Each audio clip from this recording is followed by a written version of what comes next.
Hey guys, welcome to the new Scriptly Adapted, our I guess you could say second season of work we're doing. If you want to call it that. If you want to call it that, we revamped a lot of things. We have some great content coming to you, and we got some great shows, some great ideas, and the launch of our network. No, just kidding, just a website. It's just a website. It's just a website that you can catch all our shows on. And you can still see them on YouTube and Facebook. Yeah. Today's movie that we saw is, ready, drum roll, blockbuster, sort of hit right now, Spider-Man 2. Yes. The amazing Spider-Man 2, starring Andrew Garfield and Emma Stone. It was a very, very interesting movie. I have lots to say about it. Some good, some bad. Kate, kick it off. What'd you think? Well, I thought the first film was better. Okay. I definitely did. I think as a series, the reboot with Andrew Garfield and the new cast, specifically Andrew Garfield, is great. Absolutely. I think, I appreciated the old Spider-Man, but I think Tobey Maguire, he didn't really satisfy that. I think Andrew Garfield's more of the nerdy, kind of cool, sarcastic type. He's a good mix between hero. The nerdy and cool. Yeah, but the sarcastic, the sarcasm works too in his favor in the character. I didn't get that from Tobey Maguire. I just thought it was a little too feel-goody. Right. It's definitely a great casting on his part. Emma Stone, I mean, as some of you may know, some of you may not know, they date in real life. There's that great sense of chemistry, I think. There's that great sense of chemistry in the film.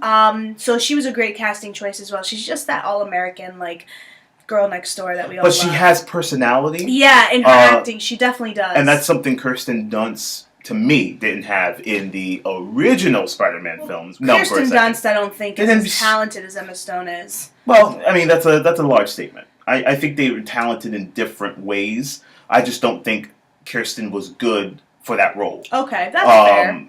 But Emma Stone definitely has that quirky sense to her that allows us to like her as a character and want to see her win and move on and be with Spider-Man, and that's why they work. Her and Andrew Garfield. You have Jamie Foxx playing the villain Electro. I just thought the character of Electro was a little bit. They could have fleshed him out a little bit more. I'm sorry. Had strong feelings. I'm sorry. Electro was cool looking. He had some nice moments as far as your CGI special effects scenes, action sequences, but Jamie as the character was unnecessary. We didn't need Jamie Foxx. We could have gotten anybody to play that guy. See, I don't agree with that. I think unnecessary. I think Jamie Foxx as Electro was perfect because he played the soloist. He played the guy he played in another movie. He had the weird comb over. His story was just not fleshed out enough. I don't know if it was Jamie that made me hate him, but his story was lackluster, and the way Jamie portrayed him was just so it wasn't. It wasn't intriguing. See, I never read the comic book, so I don't really know what how the character of Electro is supposed to be. I don't know if he's. I mean, I got menacing. I got a little creepy from it. I mean, were the fight scenes a little lackluster? Yeah. Lack of fight scenes. Was the music a little lackluster? Yeah. Terrible music. It was. I don't have as strong opinions as he does. Again, I don't think the movie was as bad. It wasn't as good. But I feel like the one critique I do have is that they should have stuck with one main villain. And in this movie, I believe it should have been Harry Osborn. I don't think there's anything wrong with introducing the villains as Electro and Rhino, but I don't think they should have been featured. I don't think it should have been Electro and Harry Osborn. I think the relationship between them was a little odd as well.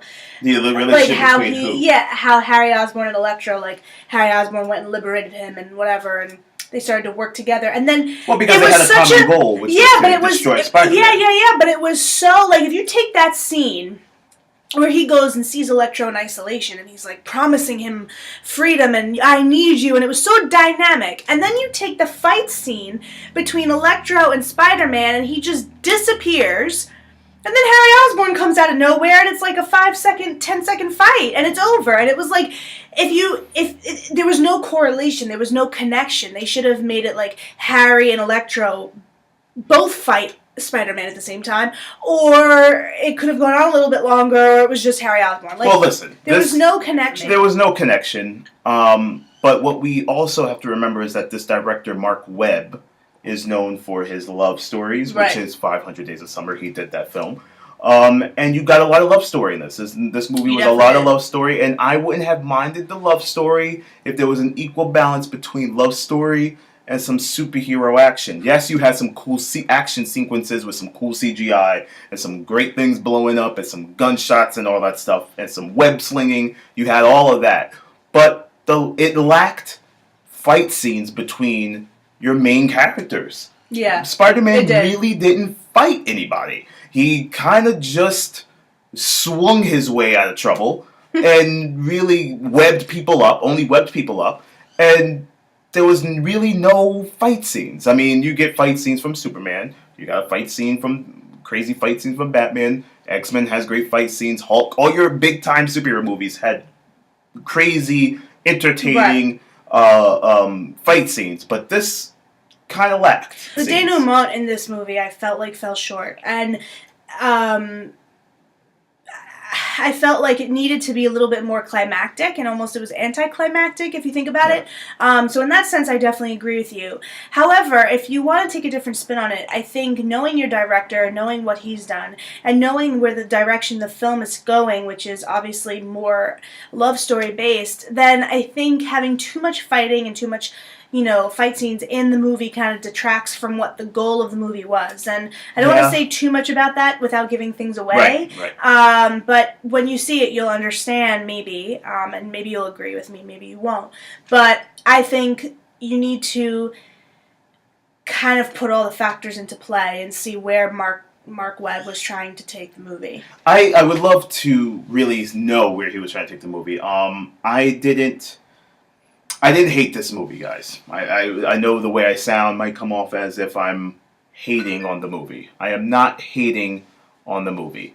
I am simply expressing that I was expecting a little more because I loved the first one so much that I was like, okay, part 2?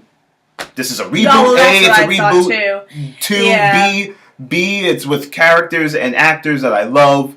So I thought they were going to take this on to a whole nother level. I thought they were going to just blow Spider-Man 2, the originals, out of the water. But that original, Part 2, still remains the best Spider-Man of the entire series. Even the reboot of Part 1 is usually the better one. I mean, people usually argue that the sequel is sometimes better than the original. No. I think it's the reverse. I think people usually argue that the sequel usually sucks.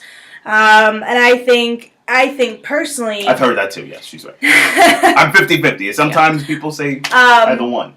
I don't remember the second one from the first trilogy, so I can't really vouch for that.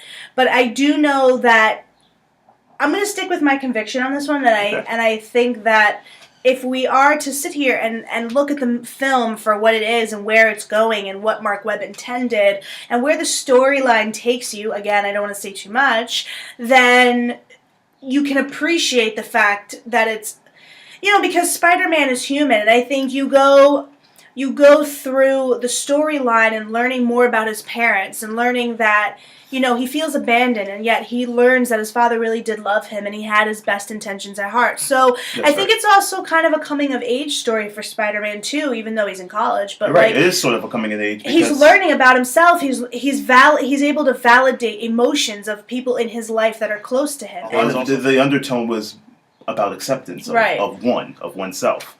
So I found that very interesting. And I think that one of the best taglines in the superhero movies period is the one from Spider-Man, which is what Uncle Ben said, with great power comes great responsibility. And I really believe that held a lot of weight in this particular film. Absolutely. As you see Spider-Man struggling, with choices that he has to make in terms of what does he want to continue being Spider-Man, what does he want to do, and I definitely think it held it was very significant. It was significant. I wanted more from the story as far as the villains. Mm-hmm. I would agree with you on that. I wanted more of the villain story. But, guys, they do set up for a possible Sinister Six movie. For all you comic book nerds, you know exactly what I'm talking about. That's no giveaway. That's going to be a great film. But that's just fact that it's going to be. There will be a Sinister Six. That's going to be a great film. I mean, that's basically Spider-Man 2 in a nutshell. We hope that you go see it. We hope that you disagree with us. Yeah. Share your opinions. Share your perspectives. Our website's launching. This is going to be our first debut show on our website. So we'll be putting that on Facebook. Go visit it. Yeah. Tell your friends. Tell everybody. Join us for our next show. We're coming back to you next week with a very big review. Yes. Monstrous Huge. review. Like toppling buildings over review kind of thing. Yes. I don't know if that gave it away or not. But guys, join us. Hit up our Facebook page, YouTube, our website, everything. Thank you for joining us. Bye. Peace.